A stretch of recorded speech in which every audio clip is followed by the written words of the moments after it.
Today you'll be hearing about this company who's also possibly the best hospitality company in Singapore. Hotel occupancy is strong, it's probably outperforming all its peers in the hospitality sector, and its integrated resorts are quite possibly one of the best attractions to tourists coming over here. Today you'll be hearing about this company who's my pick for top dividend stock for 2023. And if you stay right to the very end, I'll be explaining what I see in its books as well as what is the big kicker that I'm anticipating. So if you're keen, continue watching on.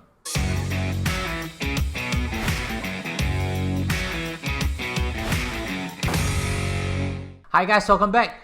I think you already know who am I talking about. It's none other than Genting Singapore. And maybe I'll start by sharing with you what I'll be covering for today's whole tutorial.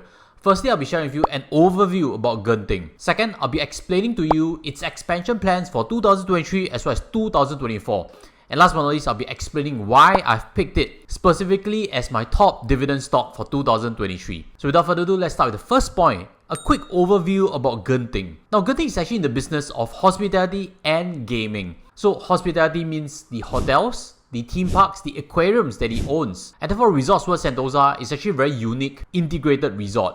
But gaming is actually where it derives most of its revenues. In Singapore, it owns one of the two licenses. The other one is of course MBS. And just in case you are a shareholder, don't worry, the exclusivity has been extended to 2030. In terms of market share, it derives about 40% of total gaming revenue. But speaking to here, you have to know something. Gaming revenue has been declining over the years due to regional competition and clampdown in terms of Chinese gamers. In a previous video, I've actually shared a quick snapshot to explain what has been going on with Genting for the last 10 years.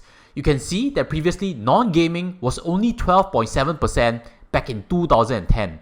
But fast forward to 2019 before the pandemic, non-gaming revenues increased all the way to about a third of total earnings. But there's something else that also impact gaming revenues. Moving forward for March of 2022, government's casino tax rate on Genting will be slightly higher. Analysts have forecasted that this increment in tax rate will affect EBITDA by about 5 to 7%. So it really may be quite difficult for Genting to grow back its gaming revenues back to its heyday. If we were to chart Genting's profitability, it looks like it has actually peaked out in 2018. 2019 saw a decline, and that again is before the pandemic. And this decrease in earnings actually resulted in a share price falling all the way from $1.30 plus cents down to close to $1. That is a 30% decline. Take note again at the bottom, price earnings ratio for Genting looks to be 63 times, but that may not be accurate because if full recovery takes place, price earnings ratio for Genting is probably closer to 16 times. And if we include the cash on hand, I think the net price to earnings ratio hovers around 11 times. But back to the charts. You see that in recent 2 months, Genting share price has risen by 20%, correct? There's relaxation in Singapore for travel, there's relaxation all over the world, and therefore tourists have been coming to Singapore. But take note again, Genting is still 28% off its peak, and that's where I'm hoping that you eventually get back to. Now let's move on to the second part, which is Genting's expansion plans for 2023 and 2024. And before I get there, help me smash on the like button and press on the subscribe. Especially if you like topics like this that covers on stocks that you possibly invest into to build a dividend portfolio. Genting is one of them, and I've taken hours to dive into his books to share with you some insights. And if you appreciate it, again smash the like button. Now as early as 2019, Genting has communicated to shareholders that they have big expansion plans, and it is termed RWS 2.0. This is a 4.5 billion commitment to upgrade the entire resort that it has. Firstly, they're going to increase the total number of rooms they have by 1,200 units. Festive Hotel will become a business leisure hotel, and I'll touch back on it later in a quick while. Genting will also be upgrading its attractions. This will be the new Singapore Oceanarium, which is 3 times larger than SEA Aquarium. I've been to that myself. An amazing aquarium, and to see it getting 3 times bigger, I think it should draw quite a lot of tourists in. Genting will also be building Minion Land, and construction has actually started for this project. And to achieve all of this, they actually have to go through certain phases. So as of this phase, they've actually started constructing Minion Land, they've actually started upgrading Festive Hotel, and they'll go through in phases to get it completed. So the final completion date should be in 2024. Now coming to here, there are concerns of course, right? How to fund this $4.5 billion worth of expansion. I'll bring up this analyst report to show you how they are actually going to fund it. Firstly, Genting right now has about 3.33 billion in terms of cash. And if we were to account for certain dividends they will pay out, as well as certain bond redemption, Genting may be able to avoid taking on debt simply by using this cash balance as well as new quarterly earnings.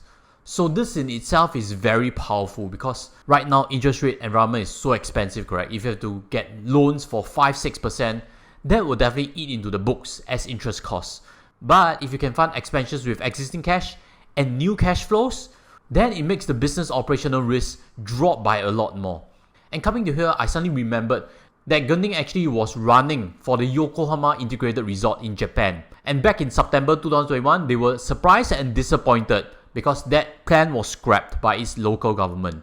Maybe it's not blessing in disguise, but I'm sure that if they won that contract to build the integrated resort, Genting would then have to take up loans, and that will certainly add a lot more risk to the overall business.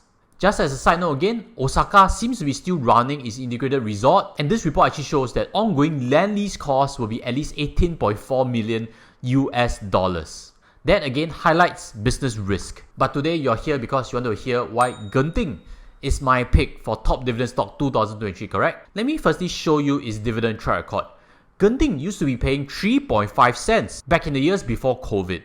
And after a slow start, Genting's operations are recovering very strong. You see over here double digit and triple digit year-on-year growth. And one of the key reasons is that hotel room rates in Singapore are just getting so expensive. This chart over here shows the spike in room rental rates. Whether it's fueled by local staycation or overseas tourists coming in, I think this just bodes well for the overall sector.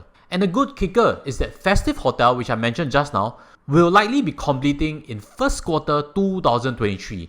And that in itself will add 389 more rooms to Resorts World Sentosa. That is why I'm pretty confident that Genting could actually pay back its 3.5 cents in dividends for 2023. So if that were true, that will be close to a 4% dividend yield. But I have further good news to share with you, and that is a big kicker that's coming from a place that we've seen quite a lot of negative news from, and that is none other than China. As we all know, China is shifting away from its zero COVID policy. Many feel it's very haphazard in the way they have been dealing with things, lockdowns and then now rapid opening such that there's so much infections. Many people don't trust it, and much of market's expectations have not factored in Chinese tourism. But my big question to you is, what if Chinese tourists start to come back in big flows in first quarter 2023? Or maybe second quarter 2023? Right now, nothing is confirmed. But if they do come in, there will be a further boost to the hospitality sector. Because as UOB has pointed out, RWS used to get about 20% of its footfall from Chinese tourists, and they contribute to 20 to 25% of Genting's top line revenue. That is the very reason why I see asymmetric risk reward, and I believe that owning one of Singapore's best hotel assets might be a good way forward for 2023. Something that's quite insulated from interest rate environment because it doesn't have loans, and something that's committed for the next few years to invest in itself so that it can continuously grow revenues and profits for shareholders. Let me know in the comment sections whether you agree or not, and thank you for sticking to here. As always, I have previous videos to recommend to you. This first one was my pick for 2022. They are also in the hospitality sector, so check them out also. It's a name that you might be familiar with. With that, I'll sign off from here and see you there. Take care as always. Goodbye.